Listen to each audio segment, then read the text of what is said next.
It towers over hills and lakes, has long been one of the most vibrant cities in America, and is famous for its needle that nearly touches the sky. But people in Seattle know the hard work it takes to keep their city running 24/7. From tug captains who ply the busy waters of its port, to its professional players who train hard, and engineers who have to brave terrifying heights. It was here that a timber baron named Boeing first fell in love with flight, where many of today's tech giants got their start, and where a coffee shop owner turned a single store into a billion-dollar chain. Seattle may be famous for having many rainy days, but people here live to get outdoors. Whether it's to race on their lakes, clamber up local peaks, or even attempt the dangerous high icy summits that are all around them. And when night falls, there's nothing like the lights of this port city, with a waterfront that rivals any in the world, and an awe-inspiring garden of color and glass.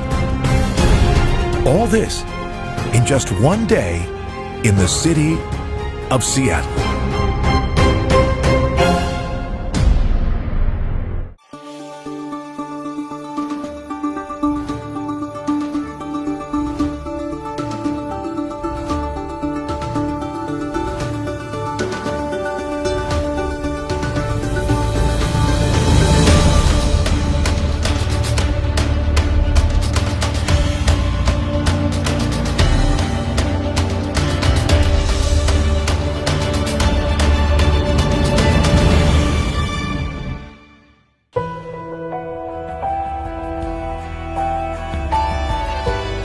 From the moment the sun rises in Seattle to the time it sets, there's one form on the horizon that always stands out, no matter where you are. From a distance, it looks like a giant spaceship hovering in the sky. But what's nearly impossible to see from the ground is the death-defying work that happens on top of Seattle's Space Needle. It's 9:48 a.m., and an engineer named Valery Palenchuk is beginning his workday with a terrifying climb. He has to haul himself up to the very top of the spire on the needle in order to change the light bulb on its tip. For safety, engineers on the roof of the Space Needle always work in pairs, and today is no exception. Fellow engineer Matt Waffle will keep an eye on Valery as he makes his climb. The only way to get to the top is one very careful step at a time.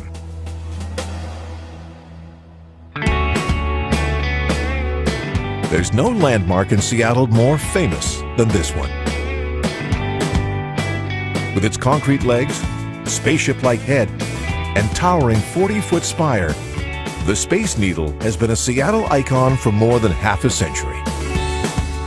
It was created to serve as the centerpiece of the 1962 World's Fair, to celebrate Seattle's prowess in science and engineering, and to promote the potential role that this city could play in the future of American aerospace. The investors who built it were thinking big.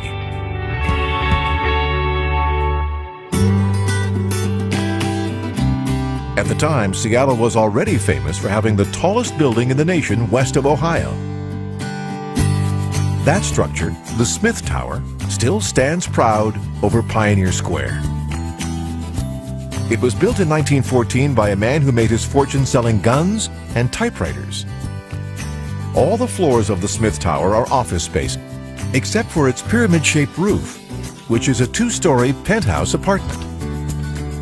This tower tops out at more than 460 feet, but the builders of the Space Needle wanted their new structure to be even taller.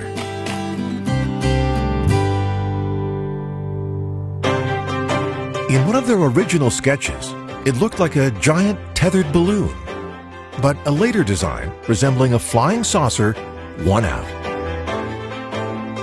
The Space Needle was completed on December 8, 1961, in just 400 days, in time for the opening ceremonies of the World's Fair in April the following year. At 605 feet, it won the honor of being the tallest structure west of the Mississippi. It's been a Seattle icon ever since. The engineering of the Space Needle is so precise, the rotating restaurant on top only needs a 1.5 horsepower motor to keep it spinning. Every day, nearly 3,000 visitors rocket up to its observation deck, so they can be awed with a 360-degree view of Seattle and Puget Sound. But what they can't see is the daring work that's going on right above their heads. Engineer Valery Palenchuk is halfway through his climb up the tower's 40-foot spire. The Space Needle was engineered to withstand up to 200-mile-per-hour winds. But up here, it's easy to get seasick. For every 10 miles per hour of wind, the Space Needle sways 1 inch.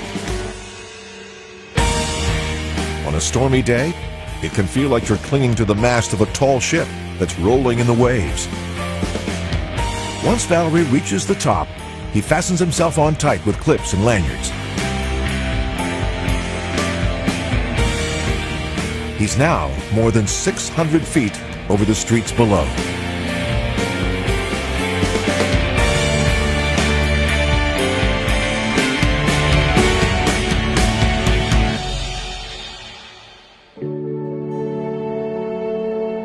During the World's Fair in 1962, a more than 40-foot natural gas torch burned from the Space Needle's roof to showcase what many imagined would be the energy of the future.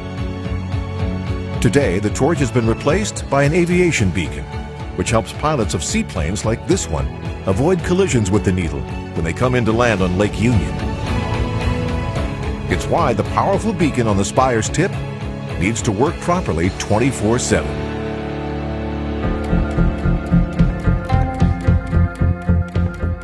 Between May and September, there are just 71 sunny days on average in Seattle. On most days, the beacon gets pounded by fog and salty air from Puget Sound.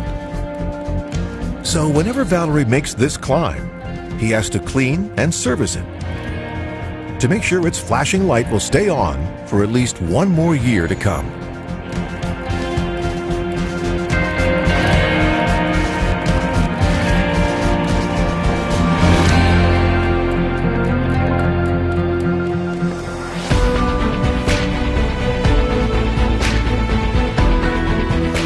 His work is finally done.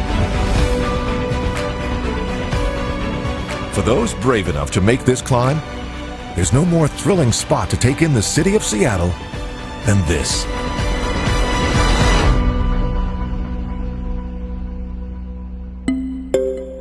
But when you peer down on this city from thousands of feet up in the sky, it almost looks like an island. To the south is a river known as the Duwamish, which separates Seattle from West Seattle. To the east is a giant body of fresh water known as Lake Washington. In the middle is Lake Union, which lies entirely inside Seattle's city limits. And to the west is Puget Sound. It's part of a vast network of inland waterways that lead to the Pacific Ocean. With so much water surrounding this city, many people who work downtown have to journey over great bodies of water to get there. For some, it's a drive over one of 2 long pontoon bridges that cross Lake Washington. But for 75,000 others, getting to work in Seattle requires a daily commute on the largest ferry system in America. It's almost impossible to look out past the skyline of Seattle in the morning and not catch sight of one of these green and white vessels and the long arcs of their wakes. There are ferry terminals, big and small, on islands all over Puget Sound. But this one on Bainbridge Island, just a few miles away from Seattle, is the busiest. 17,000 people cross the gangplanks here at Winslow every day.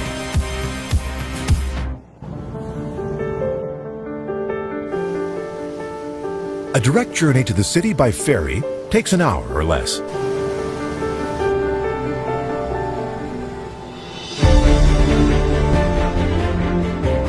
And all morning, as these vessels pulled into the ferry terminal, thousands of passengers flood off. And another day in Seattle begins.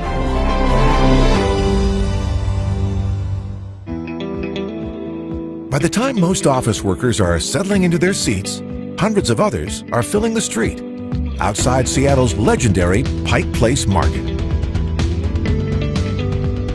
This public farmers market is famous for its fish sellers, who fling their fresh catch through the air to eager buyers.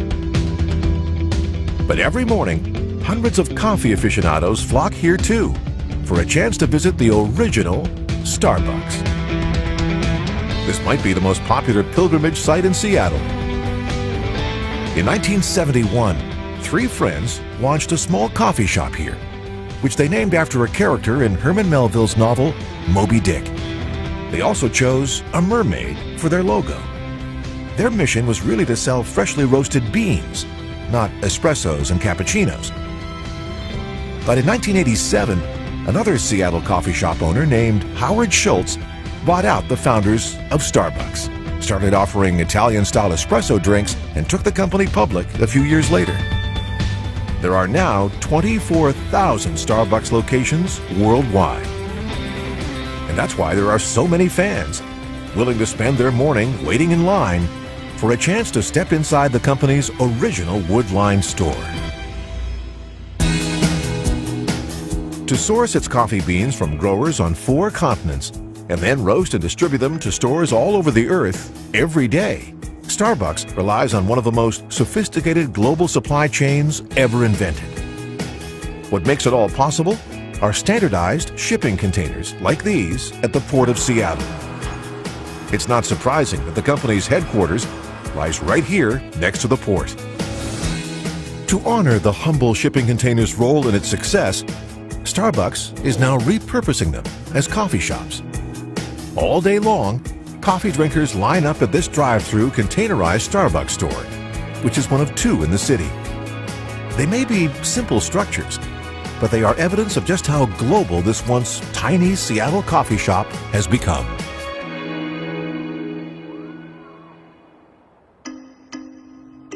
When you spend a day in the skies over Seattle, you never know what you might discover on the streets and rooftops below. But if you soar past the Space Needle and peer down, there's a good chance you'll catch sight of some gardeners like these. But this is not your typical backyard garden. It's one of 98 that lie on top of a massive multi-story parking garage on Mercer Street. There are now more than 80 city-run community gardens across Seattle, but this is the most unique of them all. It's called the Up Garden. An old Airstream trailer serves as a tool shed for the 98 gardeners who have plots here. And the 1963 Ford Galaxy is now a planter.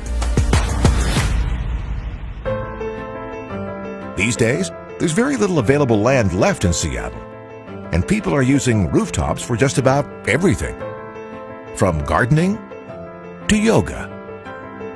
And when lunchtime rolls around over at Amazon, tech workers often head up to green space on the company's rooftops. With walkways and elaborate plantings, they are the ultimate place to get work done in the age of the open office. And they're not just being designed for humans. More than 4,000 Amazon employees have registered to bring their dogs to work. And that's one reason the company has transformed this roof on the 17th floor of its Doppler building into a dog park. There are even fire hydrants and logs in case these pets get confused about why they've been let loose more than 150 feet above the street.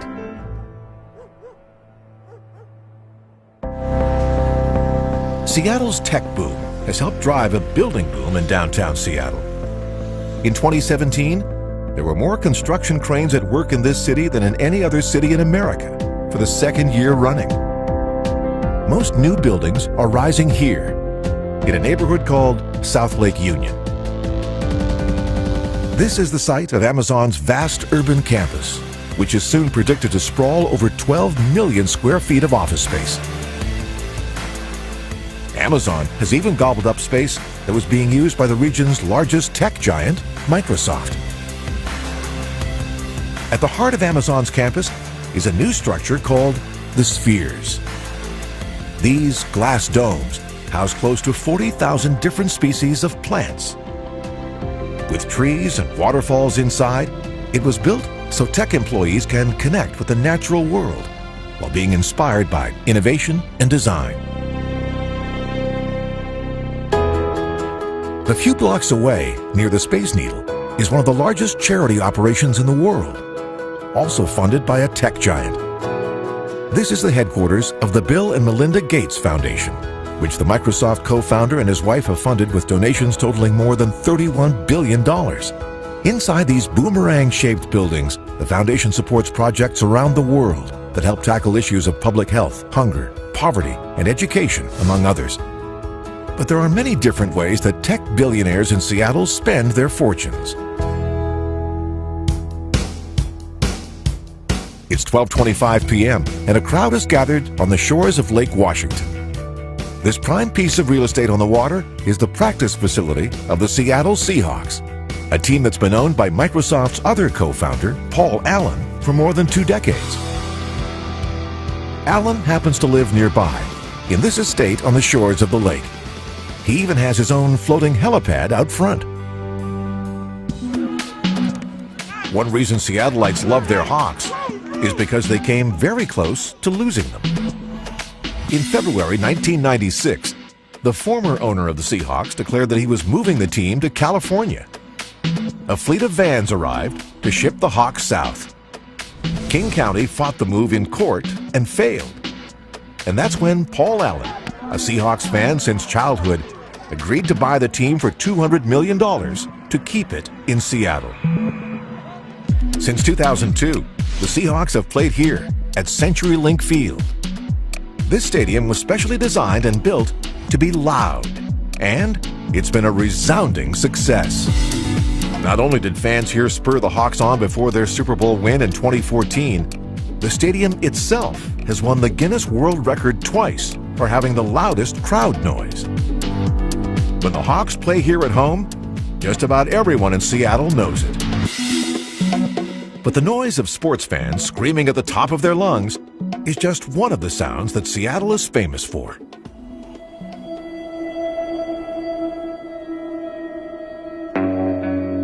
All day long, on the west shore of Lake Washington, Seattleites and others come to explore one of the most unique urban parks in the world. It lies on the site of an old naval air station known as Sand Point. This small forest of 12 metal sculptures was created in the early 1980s by artist Douglas R. Hollis. But those who come to sit amidst these strange-looking metallic towers are really here to listen.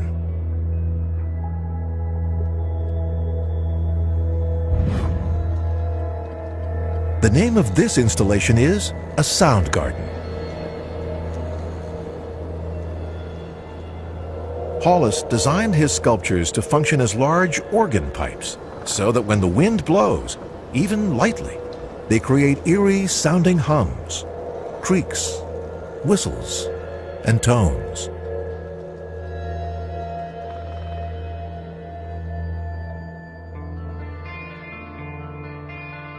In 1984, this installation inspired a new Seattle band to name themselves Soundgarden. Their much louder grunge sound was soon known around the world.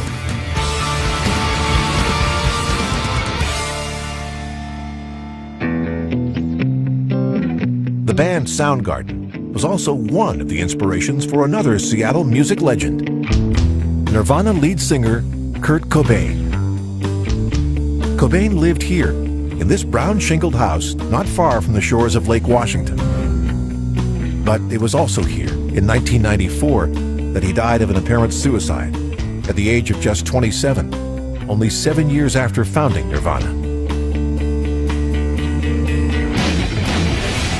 Today, Nirvana fans from around the world come to this bench in a park near his former home to pay homage to their music hero.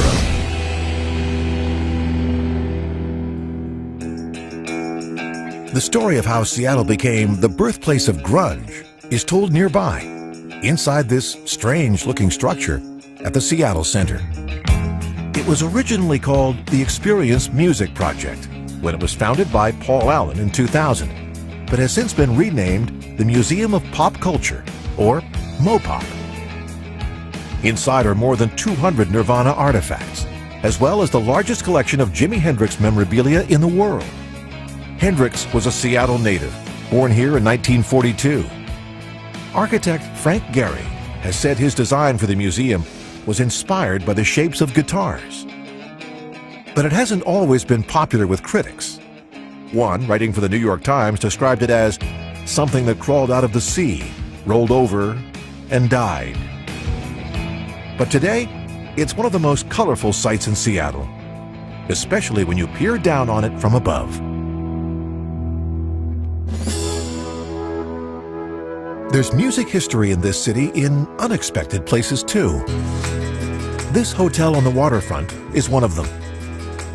On August 21st, 1964, the Beatles came to Seattle to perform and spent the night here at the Edgewater Inn. Before their concert, the Fab Four famously stuck their heads out of a window in their second-floor suite, along with 3 fishing rods, to provide a photo op and try their luck fishing in Elliott Bay. The press loved it, and the images of Paul, John, George, and Ringo fishing from the Edgewater quickly spread around the world. The room where they stayed, number 272, is now known as the Beatles Suite.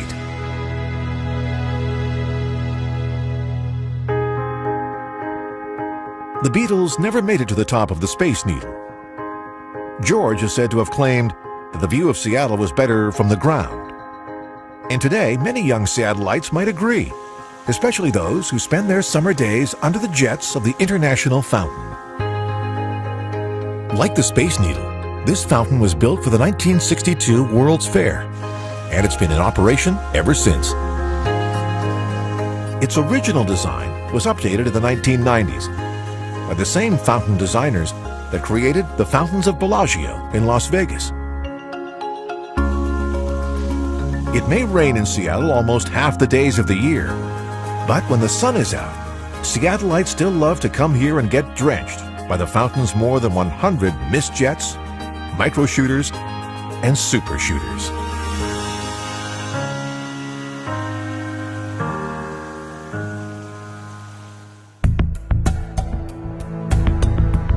When you look up into the skies over Seattle on clear days like this one, the snow-capped peak of Mount Rainier towers in the distance, 14,411 feet in the sky. Workers downtown often catch sight of it from the windows of their office towers.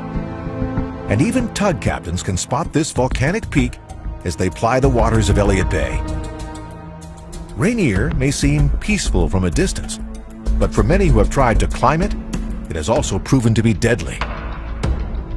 There are more glaciers on this mountain than on any other single peak in the lower 48. And over the years, more than 90 climbers have died trying to reach or return from its summit.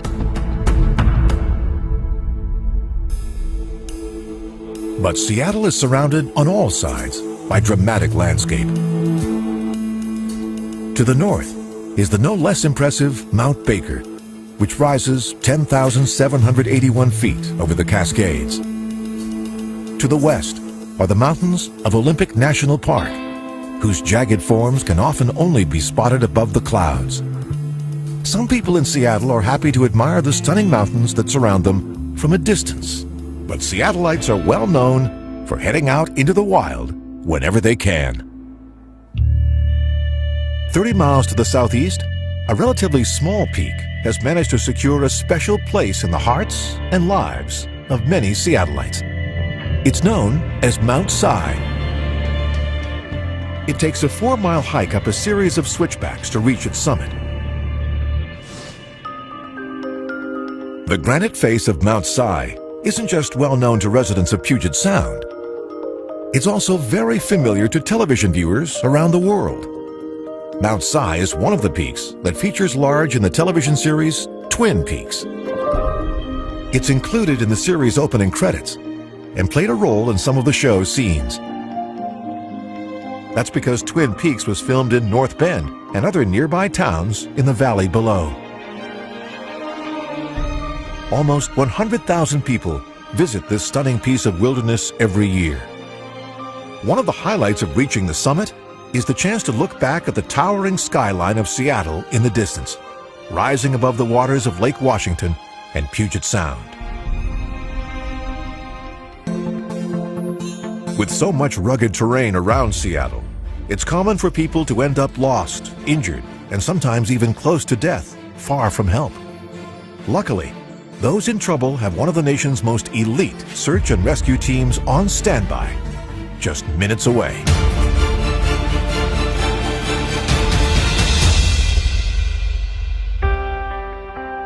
It's 2 p.m.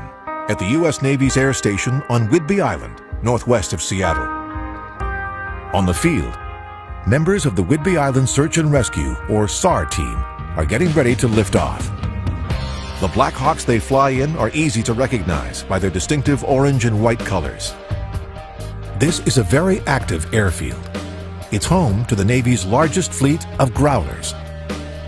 These planes are similar to F-18s, but are specially equipped for electronic warfare.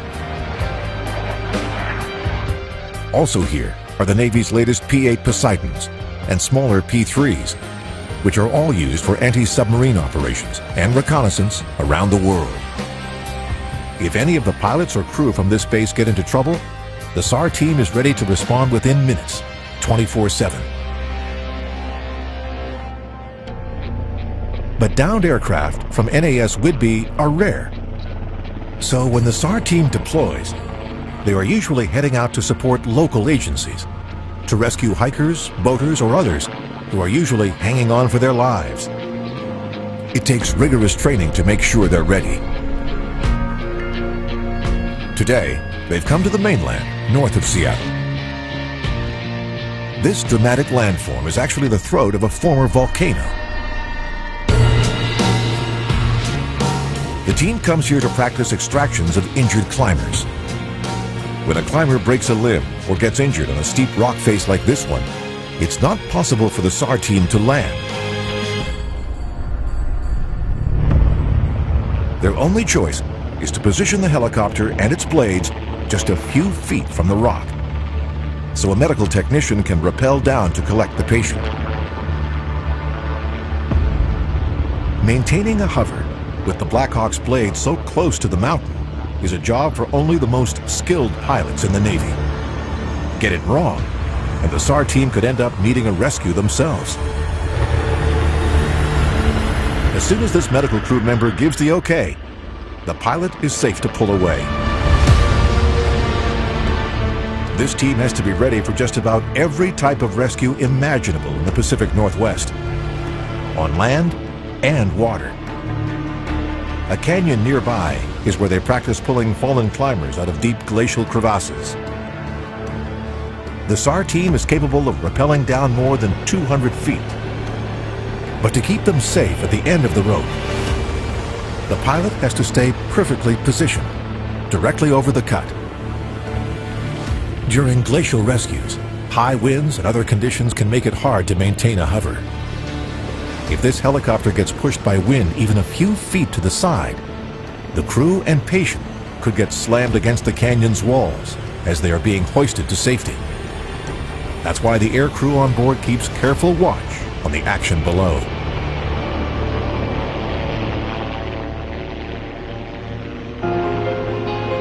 This team performs about 6 rescues a month, and not all of their patients are adventure seekers. When timber workers get injured in forests far from help and can't get out by themselves, this Navy SAR team often gets the call. Within just minutes, they can drop down between towering cedars like these, package a patient on the ground, and then lift them out of danger straight up into the sky.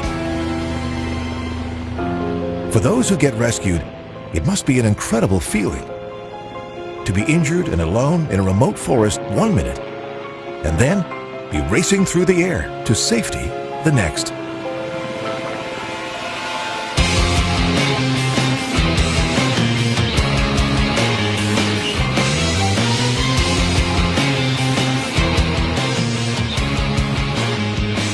It's all part of a day in the life of this elite team of first responders, trained for just about anything humans or nature send their way in the wilds around Seattle.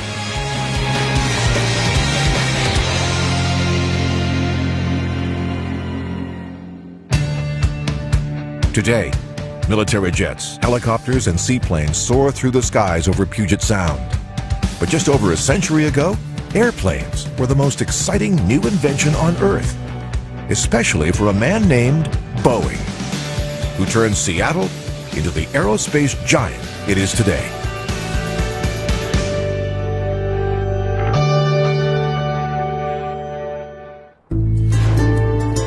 Software, coffee, and tech are some of the products for which Seattle is best known today. But the first Europeans who arrived in this region made their fortunes in fur. A place known as Fort Nisqually offers a chance to imagine what life was like for those early European traders.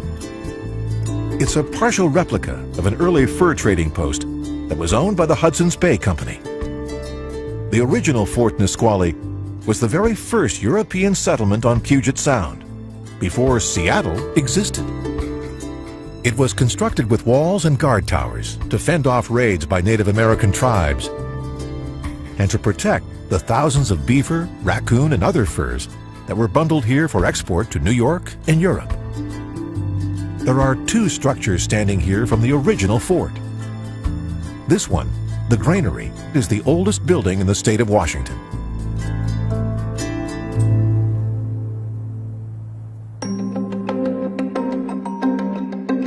When Fort Nisqually was founded, the future site of Seattle still lay in disputed territory. But in 1846, the U.S. and Britain resolved their boundary dispute by signing a new treaty.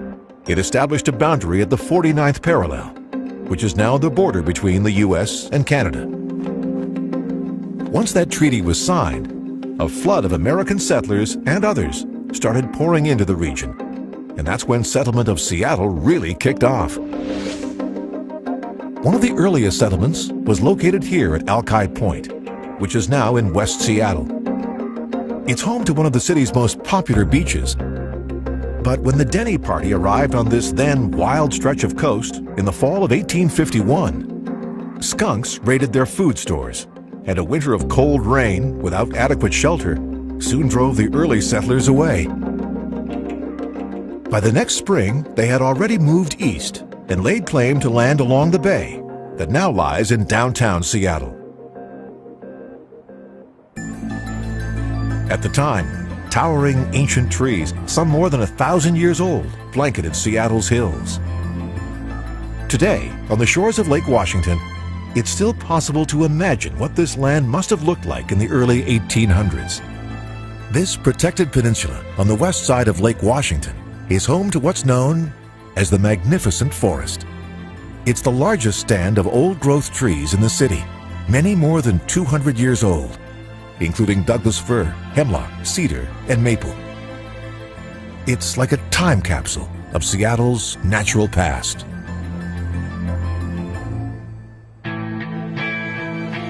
The rest of the city's old-growth trees didn't last very long, because word quickly spread about the region's riches. In 1851, a man named Henry Yesler arrived in town from Ohio with a dream and money to start a steam-powered sawmill. He built it here on the Seattle waterfront. To get newly cut logs from his timber claim to his mill, he rolled them downhill along a path that came to be known as Skid Road. That path is now a city street called Yesler Way, named in the lumber baron's honor.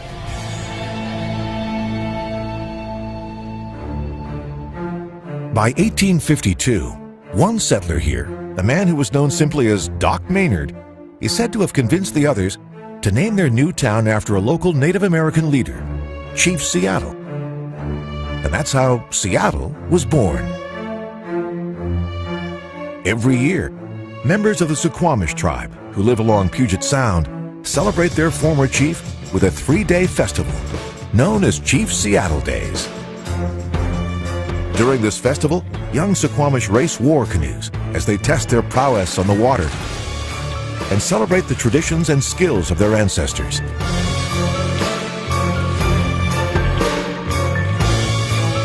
As the settlement of Seattle grew, so too did the business of timber, which displaced many Native Americans from their land. Today, timber remains big business in Washington state. Just a few miles northwest of Seattle, a thick fog has settled in over Puget Sound. But down below, a tugboat is steadily on the move. It's not pushing a barge or guiding a giant cruise ship. It's doing something that's been done in the waters off Seattle for more than a century, towing an enormous raft of raw timber. From forests where they were cut to markets where they will be sold. This load is on its way to the Port of Everett, north of Seattle. Once, giant log pulls like this one were a common sight in these waterways. But this is the only tug operator who still does this work here.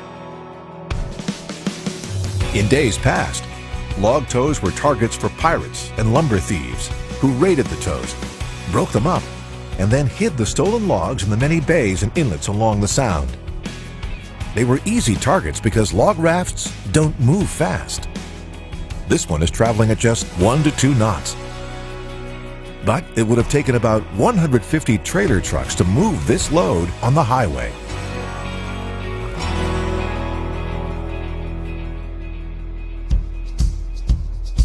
Log rafts in Puget Sound often end up here at the Port of Everett. Once the logs are brought on shore, they are loaded into a giant stripper to clean off the bark. Washington state is the second largest timber producer in the nation. There are lots of mills like this one all around Seattle that process raw logs and then slice them into standardized lumber. Wood dust is also big business here. After being loaded onto trucks, it will be used to make pulp and paper. The machines used for logging and lumber may have changed a lot over the last century, but making a living in timber has been a way of life in and around Seattle ever since the city was founded. And it was a 19th century timber fortune that turned Seattle into a 20th century aerospace giant. Just south of downtown lies the runway of Boeing Field, an airport named after a wealthy Seattle lumberman named William E. Boeing. As soon as he took his first airplane ride in a barnstormer in 1915, Boeing fell in love with flight and decided to use his lumber fortune to design and build airplanes. His very first plane, a single-engine seaplane, lifted off into the skies over Seattle on June 15, 1916. He launched the Boeing Airplane Company that same year in this red barn. It now serves as the heart of the Museum of Flight, which lies on the southwest side of Boeing Field. This museum, which is an affiliate of the Smithsonian Institution, has the largest display of Boeing planes in the world, including the company's first ever 747 with serial number 001. During the years leading up to World War II, Boeing's business and Seattle boomed as the company raced to build thousands of new military and passenger planes. But that boom also led to a shortage of housing. Many workers ended up living on makeshift houseboats along the shores of Seattle's lakes and rivers, just as timber workers, fishermen, and others had done for decades before them. By the 1930s, there were close to 2,000 houseboats in the waterways around Seattle. Today, just a few colonies, like these on Lake Union, are the last survivors.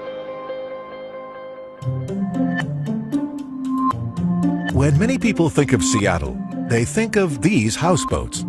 Thanks to the 1993 romantic comedy Sleepless in Seattle, starring Tom Hanks and Meg Ryan. In the movie, Hanks lives with his son Jonah in a houseboat that's still docked here on the west side of Lake Union. But the days of cheap floating shacks that once crowded these shores are long gone. The city's tech boom and flood of foreign buyers has created a new shortage of housing in Seattle. Today, this city has some of the fastest rising real estate prices in the nation. Many of Lake Union's houseboats have become luxury homes and sell for millions.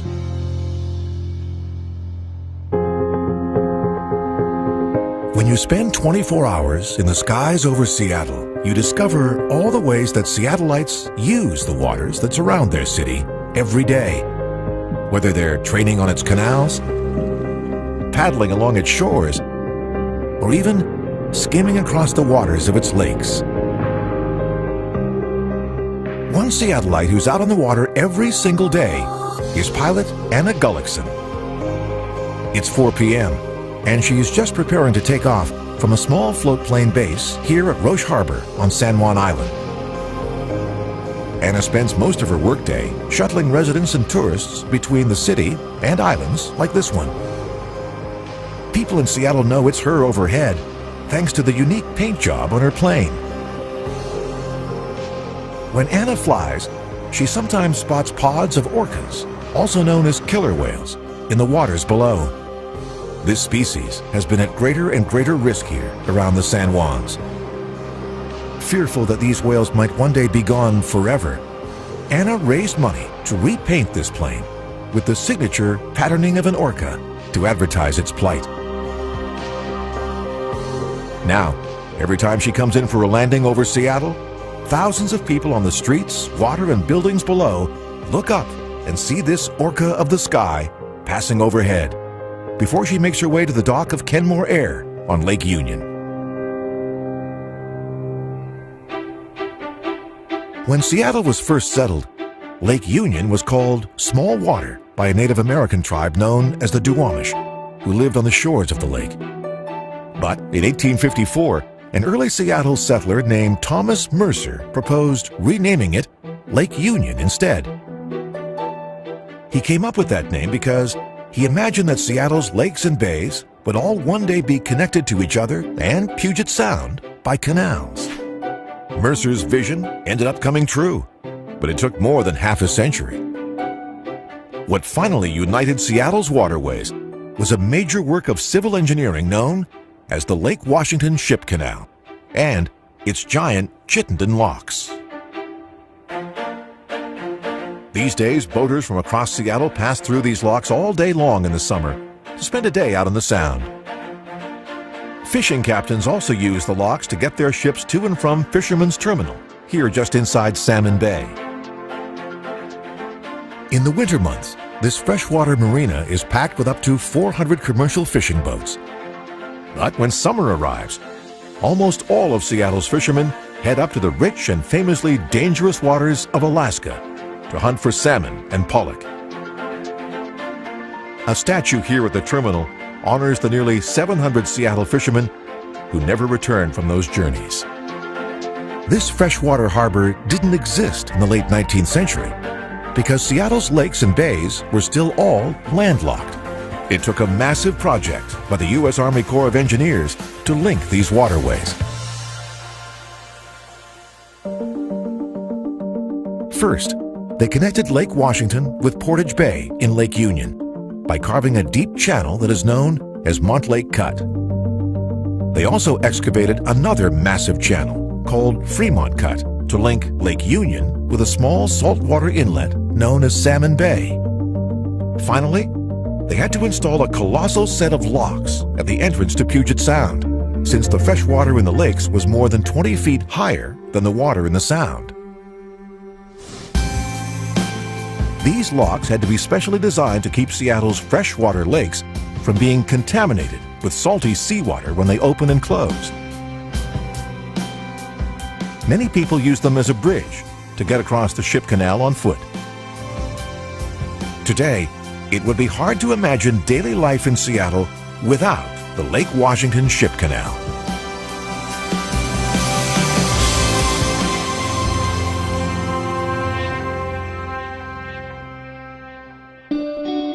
It would also be hard, if not impossible, to think of summer nights here without a weekly event known as Duck Dodge. It's almost 7 p.m., and the sails are up on Lake Union. Every Tuesday night in the summer, Seattle boaters gather by the hundreds to race a zigzag course around the lake.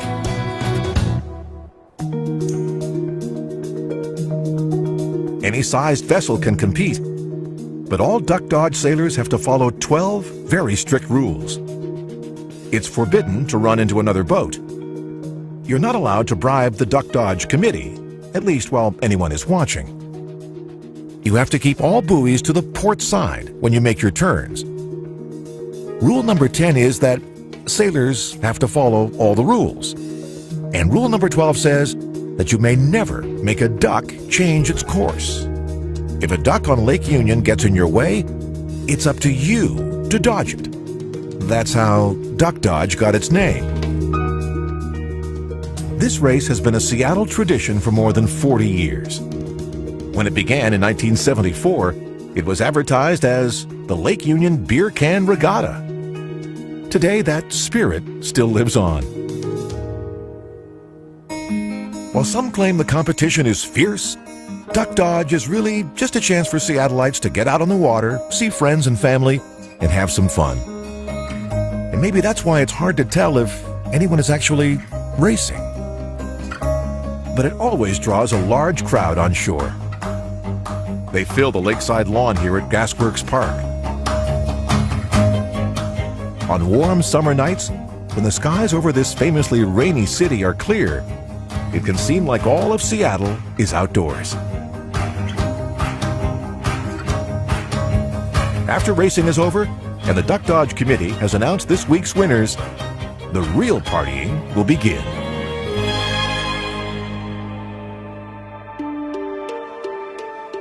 As the sun starts to set, many workers in Seattle will already be winding down their day, just as they started it on the ferries that cross Elliott Bay. And on shore, as night falls, there's no place in Seattle as colorful or strange as this. It's a garden of glass that lies right at the base of the Space Needle. The artist who created these photogenic forms is a Seattle legend named Dale Chihuly. Since the 1960s, he's been pioneering new techniques for blowing glass that have enabled him and his studio staff here in Seattle to create a mind-boggling array of forms. His sculptures have made him famous around the world, from the Pacific Northwest to Las Vegas and Dubai. Chihuly's work is known for its delicate plant-like shapes, which is why it's perfectly suited for a garden like this one. Inside the garden's glass house, shapes of red and orange make up a sculpture that's more than 100 feet long. But part of the wonder of this garden is being able to watch the colors of the sculptures change as the sunlight fades from the night sky.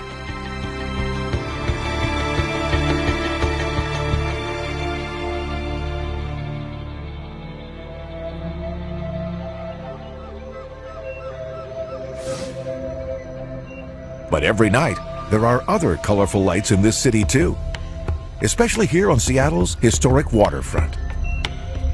Once, crowded ships bound for the Klondike Gold Rush crowded these docks.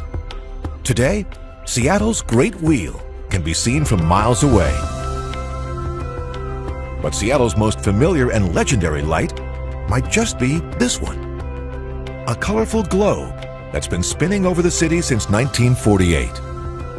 It was created to advertise the Seattle Post-Intelligencer, the city's oldest newspaper. When the PI printed its last edition before going entirely online in 2009, it splashed a photo of its globe across its final front page with the headline, "You've meant the world to us."